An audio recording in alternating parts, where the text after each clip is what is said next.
আজকে ছাদে বসে হঠাৎ কিছু একটা খেতে ইচ্ছে করলো, তাই আর দেরি না করে সোজা রওনা হলাম রান্নাঘরের উদ্দেশ্যে। পপকর্ন হাতে নিলাম,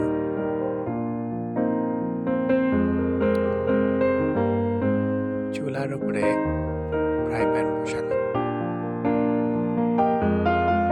আগুনটা জেলে নিলাম, এরপর সামান্য কিছু তেল দিয়ে দিলাম। এদিকে পপকর্নে কিন্তু হালকা একটু লবণ মিশিয়ে নিয়েছি স্বাদের জন্য। দিয়ে দিলাম পপকর্ন এবং ঢেকে দিলাম। শুরু হয়ে গেল ম্যাজিক, পপকর্ন ফুটতে শুরু করেছে। মনে হচ্ছে ভালোই হবে। এবারে কিন্তু প্রথম, এবার একটু খুলে দেখা যাক। ওয়াও, সুন্দর না হয়েছে?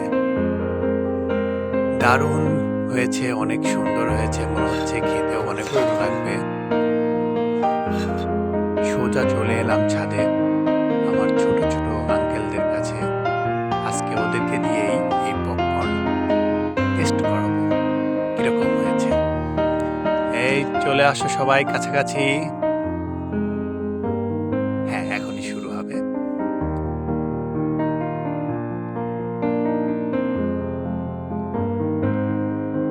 হ্যাঁ, মনে হচ্ছে স্বাদটা দারুণ হয়েছে, সবাই খাচ্ছে।